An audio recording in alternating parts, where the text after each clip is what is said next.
All right, welcome back to the channel this week then, my friends. And you know what, it seems to be every other week that I keep saying this now, but everything seems to be getting more and more crazy as each day and each week goes by.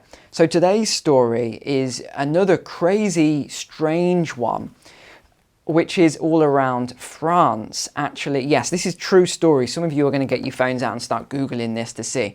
I promise you, this is absolutely a true story.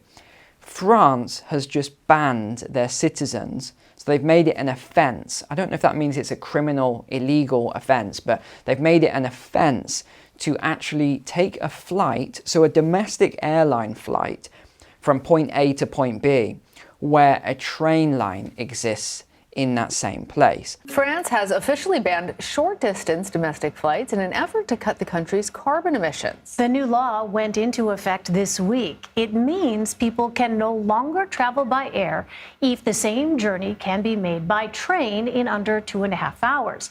Well, Lana, it sounds like a great idea. It sounds like it should ease carbon emissions. Now, the ban became law yesterday, but in fact, it's been in practice for almost 2 years. Is there potentially talk of doing this in other places beyond France? There are some other places already implementing ideas. And I just think this is mind-boggling how quickly this is advancing. You remember I made a video on this in December of 2022, so 6-7 months ago now. I made a video talking about this document that I'd read, the plans that I'd read about reducing emissions via the airline industry. And one of the proposals was that people could only take one international flight per year of a set amount, and they had to pay these taxes, and there was all these green taxes and everything else, and offsetting carbon and having a carbon tracker so you could track how much carbon you used, etc. All these things. So what's actually happened? The French government has claimed that this sends a powerful and motivating message around the world in the fight against climate change. But is that true? Well, you know it's not, because I wouldn't be covering it if I thought all of this was legitimate. As usual, if you just look deeper into everything, you find out what's really going on here. So let's use mathematics as always and numbers to actually get to the bottom of this, because that's what we always do. We follow the numbers or we follow the money. You follow both of those things and it usually tells you the truth of what's going on. So let's start with the amount of routes that have been affected by this. So what they actually tried to do was push through a much more extreme model and approach, but it was rejected. So they wanted to initially do it for, the first proposal was something like 8 hours. If there was a train that got you to the location in 8 hours or less, which is like the entire country traveling from one point to the other, then that should replace a flight. But then when they looked at that, they said, hold on, that will pretty much replace most of the domestic flights and cripple the airline industry. So they reduced that down to 4 hours. And then from there was a legal challenge and they reduced that down. So they had a compromise. And this is where it gets very interesting as well. Do you remember during the lockdown periods 2020, the government grants to companies and businesses? Well, just so happens that KLM, the national airline, got a grant from the government. But was it a no strings attached grant? No, it wasn't. Here we go. It says, however, it comes with strings attached. The aid package is not a blank check and is contingent on certain conditions. These conditions are linked to the airline's environmental factors. So straight away, we can now link this, that they did a deal in order to survive, that they would reduce routes and things like that. Now, I'll get into the economics of that as well shortly, because that doesn't make sense either. So overall, it was only 5 routes that became affected. I'll put that image on screen now. So this ban then affects approximately 500,000 passengers per year out of a total 16 million domestic air travelers, so 1 in 32. Is that a massive impact? I would say not really. And then as we get deeper into this then, it only affects about 3% of those people who travel domestically by air. So what does this say to me? It says that this is a trial period. It's just someone, throwing their hat in the ring, so to speak, to say, hey, look, we're doing it first, because no one likes to be the first to do something unless they're virtue signaling or something like that. Then they want to be first to say, hey, look at me. So I think that's what's happened. Macron, blasted it all over his Twitter and social media and, the green stamp and all that stuff, saying, look at us, we're the first to do it. Now it's up to other people to follow our lead. So it depends which media outlet you look at and which sort of statistics you go by here. But some of them are saying it's 5 routes that are banned. Others are saying that it's 3 routes that are banned. But either way, it affects 5,000 flights per year and roughly about 55,000 tons of CO2. But the other thing I found interesting is, remember before when we looked at the articles, they said that aviation accounted for 70% of all greenhouse gases and emissions and all this. Now these other articles are saying it's 2 to 3% of global emissions. And this is what I keep saying on every video. They change their mind all the time on the emissions and saying that these things are bad. Oh no, now they're not too bad. It's all about money and grants and media and everything else. Now this was a really worrying statement. Here it is. While some lawmakers, so these are politicians obviously, applaud this move as an essential step in cutting greenhouse gas emissions, others argue, so these are other lawmakers, argue that it falls short. They believe citizens should be willing to, keyword, sacrifice non-essential trips, including visits to family and friends, in the name of the environment. After all, we made sacrifices during the CV-19 pandemic, so why not do it for the planet?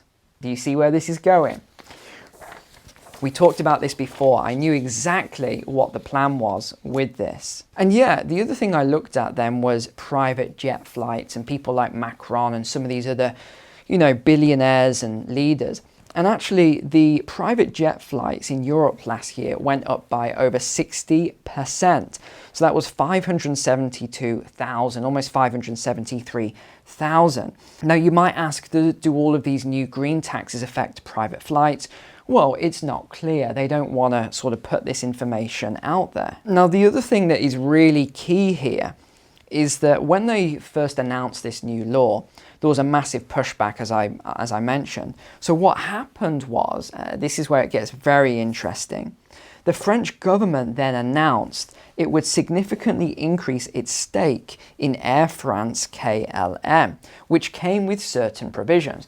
Imagine that you are a shareholder, you buy into a company, and then you decide you're going to make provisions on that company. Imagine that you bought into Apple, you were Warren Buffett or Berkshire Hathaway, something like that, and you said, I'm going to buy more stake in Apple because he owns a large stake. And then they said, but actually we're going to put provisions on that, and we're going to tell Apple that you have to move your factories, that you have to stop making this, it would never happen. But yet the government got involved by becoming a shareholder and then told them that they had to reduce the emissions 40% by 2030. So what they've actually done, if you think about this rationally, the government has taken a stake into a private company, then telling them what to do. It was nothing to do with profitability. This is all to do with climate. So the government has got involved. It's used taxpayer money, so French citizens' money, to buy into the company, to then make the company less profitable because it's cutting routes and things like that. Then what it's doing is it's adding taxes, these carbon taxes on top. So it's making these flights even more expensive for citizens. And you've probably noticed this if you've taken a flight in the last year. I know I have. I've taken one international flight so far this year. And I was amazed that the price was twice as much as it used to be. Now, okay, it's been about 4 years since I took that same international flight. And when I called up the airline, a very nice lady that I spoke to, it wasn't an AI chatbot, which was good, but the really nice lady I spoke to said, oh, sir, that aspect that you're talking about, there's been a large increase in the carbon tax. So what you're actually paying for there, or these increases, is a CO2 emission tax. So she said, if you take this other flight, the CO2 emission tax is a lot lower. But I didn't want to take that flight. It was very inconvenient to take that flight. So I was stuck with paying this tax, which I didn't agree to in the first place, but I'm therefore agreeing to it by paying for the flight. And besides, it only reduced the price by about 3% anyway by taking this other flight. But France also wants to become the highest aviation eco-tax country, potentially reaching €400 for a one-way long-haul business class flight. Now, the other thing that they are proposing, and it's still going through the government, or I guess we would say parliament at the moment, is that they want to move on to restricting flights with train connections shorter than 4 hours. Remember, that's train connections, not a direct route. And even imposing restrictions on the construction or expansion of airports. So let's say you were thinking in the country you're going to build a new airport. Not going to happen. That is not what they want. They want more rail. But at the same time, they don't want more rail because they're not investing into more rail. You see where this is going? This is all about restrictions of transport, because you've only got to look at this logically. Again, we look at numbers, we look at the facts. We're not interested in emotion and media and hearsay and what people feel about it. We want to know the numbers, we want to know the facts. The facts are they are increasing the taxes on flights. Thereby, what happens when you increase taxes on anything, you reduce the amount that thing is consumed, like a flight. So we're reducing the amount of people who are taking flights. We're also not investing into the railways to the extent that they should be, and they are restricting travel by car. So there's a lot of stuff going on. I'll cover that in another video. There's also a lot of restrictions into vehicles as well. And then there's this new smart grid that's being established and the electric cars, but there's not enough minerals and resources to make the batteries and the electric cars and all of this. There isn't the renewables in place to actually power the electrical grid, let alone the battery storage. I mean, this is a pretty serious issue, and that's why I keep talking about this. Well, we won't use the keyword, but what's going on from 2020 right through to 2030. We're only 3 years into it. I mean, you look at the disruption that we have gone through in the last 3 years, 3.5 years. We're only 3.5 years into this. We've still got this all the way through to 2030. So if we've seen this much change and disruption in 3.5 years, I don't even want to know what we're going to see in the next 6.5 years. Now, let me tell you a couple of other issues with this plan, is that what happens when you have a train strike? You see, before, if you have an airline strike, well, you can take a train. If you have a train strike, well, you can get on a plane. But now you're going to be limited to, well, I'm going to have to take a bus. If it has to be public transport, you're going to be on a bus. Well, are there going to be enough buses? Maybe not. And if there aren't enough buses, and a lot of people simply won't take a bus, if you're used to flying, are you going to get onto a bus? Those people probably not, which means they're going to take their car potentially and they're going to drive. So, I don't know. You think of the emissions of a car, and by the way, you know me, I don't buy into all of the emission theory either. I think there's a lot more at play here when you follow the money on carbon credits and other things. And then, of course, we need to talk about freedoms. So the freedom of movement, the freedom to travel, and other freedoms that are being attacked at the moment. But this is a statement from the executive director of the French Airport Union, and he's expressed concerns about future potential measures that could be even more harsh. This serves as another example of how governments are using the climate to impose regulations and restrictions on our freedoms and choices. During 2020, when we know what was going on there, the French government compelled Air France to reduce certain routes in exchange for a multi-billion euro financial aid package, while preventing competitors from stepping in to fill the void. There it is right there. This wasn't about helping a company, it was about reducing the air travel in that period. But I looked into this even deeper and I wanted to know, well, what sort of percentage of emissions is this going to save? And it says that it will save around 6.6% of domestic flight emissions, which translates to about 0.03% of total French emissions. I mean, that is nothing, 0.03%, but it actually gets worse than that, because according to the International Energy Agency, France emitted about 306 million tons of CO2.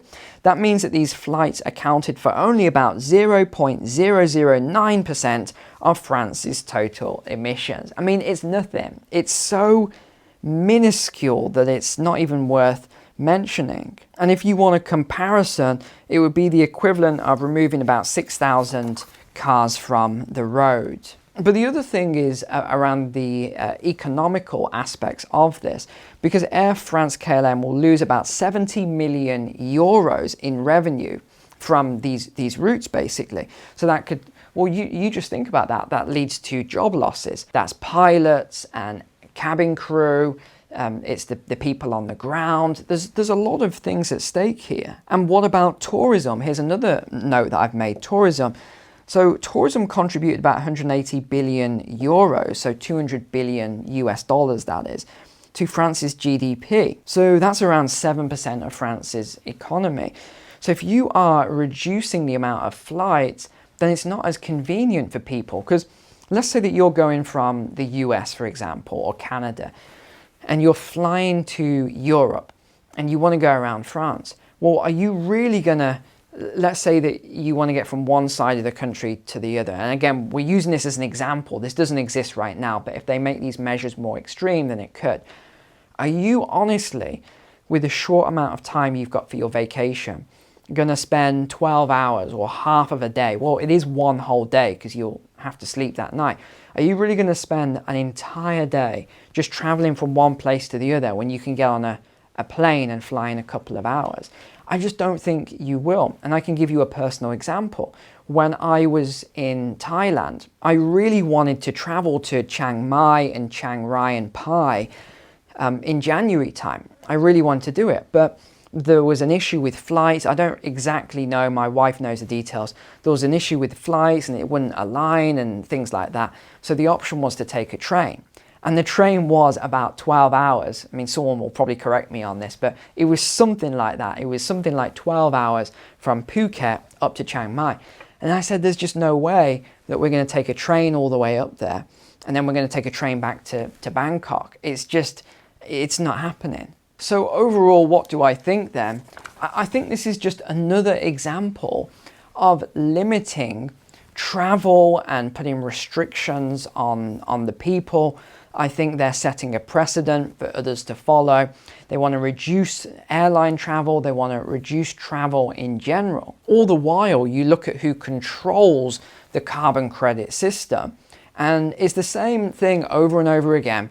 Doesn't matter where you look in any industry, you've got these groups that control the money. But unfortunately, my friends, ladies and gentlemen, that is the world that we live in. There are some very powerful groups out there that when you control the money, you control pretty much everything. And what's an extension of that now is this whole carbon credit system and everything else around it. Why do you think that some of the biggest banks now are investing into carbon credits? Why do you think that some of these dodgy people out there in the world, these billionaires, are investing into all this carbon capture technology and then putting out campaigns? I mean, this is how crazy it is. They're doing this campaign to say about, invest into this technology. And then they're doing campaigns which are complete lies, saying that it's pointless planting trees. Oh, it's a waste of time. Don't plant trees. Don't do this. Don't do that. All we need is this carbon capture technology and we need to do this. And it's not true. So do I really think all this airline thing with France is about, climate change and whatever else? No, I don't. I think it's about money and it's about control. And that is pretty much it. The numbers do not lie. We always follow the numbers, we follow the facts, and we get to the truth. So other than that, just a quick reminder that this is the last week to get my stock market and finance course on at the current sale price. The price will be going up. Apart from that, take care, God bless, and I'll see you tomorrow.